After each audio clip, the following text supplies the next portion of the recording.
कि हमारी दूरबीन से हम बड़े से आकाश गंगाओं का पता लगा लिया, लेकिन वो हमको बताता है कि अभी जो हम देख रहे हैं आकाश गंगा को, वो मान लीजिए 200 लाख प्रकाश वर्ष दूर है। तो अभी हम जो देख रहे हैं वो इतनी पुरानी जानकारी है। अभी वहां क्या है हमको नहीं, 200 लाख वर्षों के बाद आपको पता चलेगा।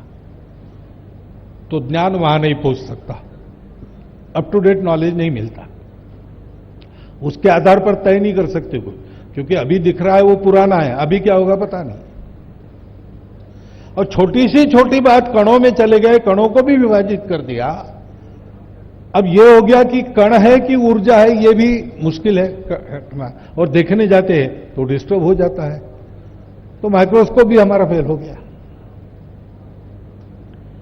अब अगर हमको देखना है, जानना है, तो प्रकाश से ज्यादा गति वाला साधन चाहिए, जो भौतिक दुनिया में हमारे लिए असंभव है, क्योंकि हमारी भौतिक दुनिया में इतना ज्यादा स्पीड हो गया तो साधन है वो टूट जाएगा, हम बिखर जाएंगे पार्टिकल्स में। इसलिए उसने कहा कि अब हमको एक साधन का उपयोग करना चाहिए, वो साधन है मनुष्य का मन। उसका वेग प्रकाश की गति से ज्यादा है, और इसका अध्ययन पूर्व में ज्यादा हुआ है, विशेषकर भारत में जाकर हम लोगों को नाम उसने लिए है, अमेरिकन लेखक ने। पातंजल योग सूत्र और योग वासिष्ठ जैसे ग्रंथों का अध्ययन करना चाहिए, और आज हो भी रहा है।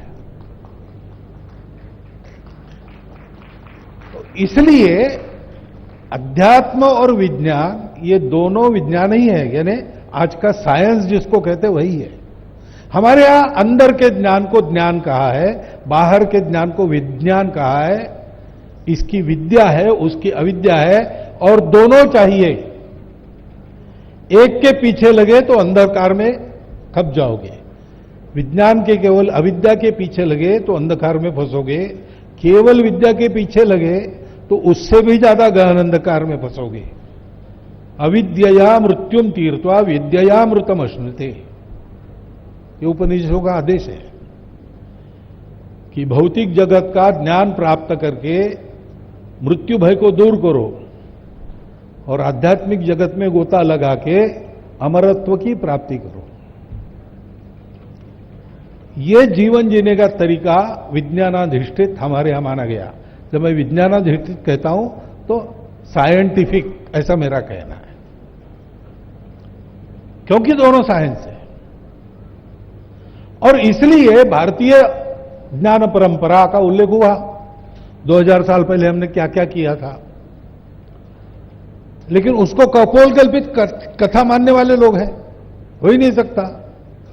हमारे पहले कोई नहीं जानता था, ये थियरी है, अहंकार है ना साथ में,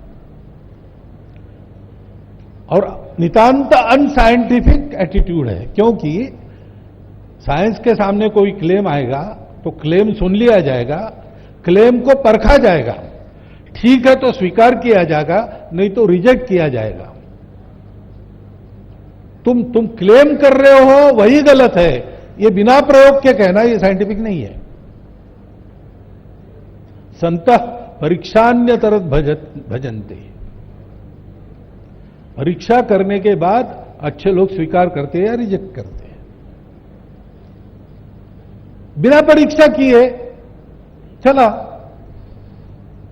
हमारे देश में जो राज्य करने वाले बाहर के लोग थे, उनको लगा कि इस देश के गौरव को अगर इनके पास आने दिया तो लोग फिर से हमको निकाल देंगे, तो इनको सदा आत्महीन बना के रखना चाहिए ताकि इनका कोई गौरव स्वाभिमान न हो।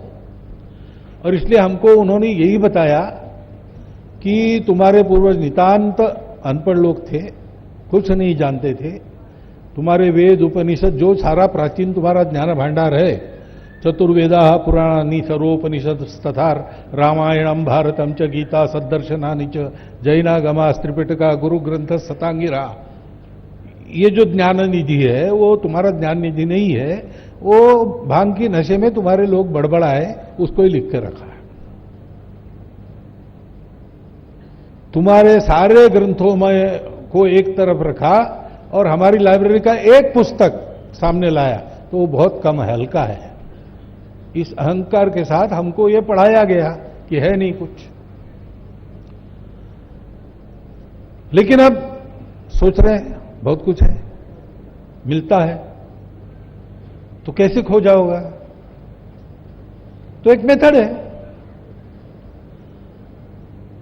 पाया है और वो सत्य, आज के विज्ञान के निकषों पर भी वो सत्य है, अनुभव पर तो परंपरा से सत्य ही चल रहा है। तो मेथड से दो, लेकिन ये हमको पता नहीं था।